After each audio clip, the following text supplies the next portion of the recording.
ರಾಜ್ಯದಲ್ಲಿ ಅತಿ ಕಡಿಮೆ ಅರಣ್ಯ ಭೂಮಿ ಹೊಂದಿರುವ ವಿಜಯಪುರ ಜಿಲ್ಲೆಯಲ್ಲಿ ಅರಣ್ಯೀಕರಣ ಉತ್ತೇಜನಕ್ಕೆ ಅರಣ್ಯ ಇಲಾಖೆ ಮಹತ್ವದ ಹೆಜ್ಜೆ ಇಟ್ಟಿದೆ. ಪ್ರಾದೇಶಿಕ ಅರಣ್ಯ ವಿಭಾಗವು ಭೂತನಾಳ ಸಸ್ಯಪಾಲನಾಲಯದ ಮೂಲಕ ಸಾರ್ವಜನಿಕರಿಗೆ ವಿವಿಧ ಸಸಿಗಳನ್ನು ರಿಯಾಯಿತಿ ದರದಲ್ಲಿ ವಿತರಿಸಲಾಗುತ್ತಿದೆ. 12 ಎಕರೆ ಪ್ರದೇಶದಲ್ಲಿ ವಿವಿಧ ತಳಿಯ ಸಸಿಗಳನ್ನು ಬೆಳೆಸಲಾಗಿದೆ.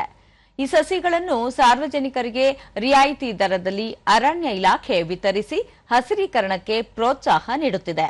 ಪರಿಣಾಮ ನಗರ ಪ್ರದೇಶದಲ್ಲಿ ಮೊದಲಿಗಿಂತಲೂ ಹಸಿರಿನ ಪ್ರಮಾಣ ಹೆಚ್ಚಾಗಿದೆ. ಆಲ, ಅರಳಿ, ಬಸರಿ, ಹೊಂಗೆ ಸೇರಿದಂತೆ ವಿವಿಧ ಔಷಧಿಯುಕ್ತ ಹಾಗೂ ಅರಣ್ಯೀಕರಣಕ್ಕೆ ಪೂರಕವಾದ ಸಸಿಗಳನ್ನು ಬೆಳೆಸಿ ವಿತರಿಸುತ್ತಿರುವುದು ವಿಶೇಷ. ಈ ಕುರಿತು ದೂರದರ್ಶನದೊಂದಿಗೆ ಉಪ ಅರಣ್ಯ ಸಂರಕ್ಷಣಾಧಿಕಾರಿ ಮಲ್ಲಿನಾಥ್ ಕುಸುನಾಳ, ಜಿಲ್ಲೆಯ ವಿವಿಧ ಭಾಗಗಳಿಗೆ ರಿಯಾಯಿತಿಯಲ್ಲಿ ಸಸಿಗಳನ್ನು ಪೂರೈಸಲಾಗುತ್ತಿದೆ. ಅಲಂಕಾರಿಕ ಸಸ್ಯಗಳನ್ನು ಬೆಳೆಸಲಾಗಿದ್ದು ಸಾರ್ವಜನಿಕರಿಗೆ ಉಪಯುಕ್ತವಾಗಿದೆ ಎಂದು ತಿಳಿಸಿದರು.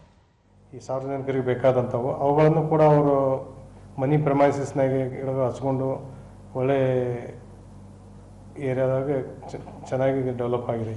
ಮುಂಚೆಗಿಂತ ಈಗ ಸಿಟಿಯೊಳಗೆ ಗ್ರೀನರಿ ಜಾಸ್ತಿ ಆಗಿದೆ.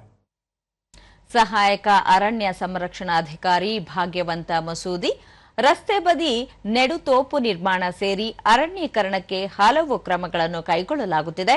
ರೈತರ ಜಮೀನಿನ ಬದುಗಳಲ್ಲಿ ವಿವಿಧ ಮರಗಳನ್ನು ಪೋಷಿಸಲು ಇಲಾಖೆ ಉತ್ತೇಜಿಸುತ್ತಿದೆ ಎಂದರು. ರಿಯಾಯಿತಿ ದರದಲ್ಲಿ ಸಸಿಗಳನ್ನು ವಿತರಿಸ್ತಾ ಇದ್ದೀವಿ. 6-9 ಬ್ಯಾಗಿನ ಸೈಜಿನ ಅಳತೆ ಬ್ಯಾಗಿನ ನಾವು ಹಾಗೆ 8-12 ಅಳತೆಯ ಸಸಿಗಳನ್ನು ₹6 ವಿತರಣೆ ಮಾಡ್ತಿದ್ವಿ.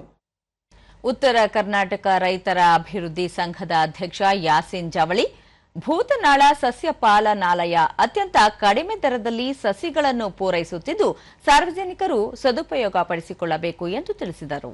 ನಾವೆಲ್ಲರೂ ಇಲ್ಲಿ ಸಸಿಯನ್ನು ತಗೊಂಡು ನಮ್ಮ ಬಿಜಾಪುರ ಜಿಲ್ಲೆ ಬರಗಾಲ ಜಿಲ್ಲೆ ಅಂತ ಏನು ಕಲಂಕ ಇದೆ, ಈ ಕಲಂಕವನ್ನು ದೂರವಹಿಸುವ ಉದ್ದೇಶದಿಂದ ತಾವು ತಮ್ಮೆಲ್ಲನೂ ಸಸಿಗಳನ್ನು ಪಡೆದು ಹಸರು ನಾಡು ಮಾಡುವ ಪ್ರಯತ್ನವನ್ನು ಮಾಡಬೇಕಂತೇಳಿ ವಿನಂತಿಸ್ತೇನೆ.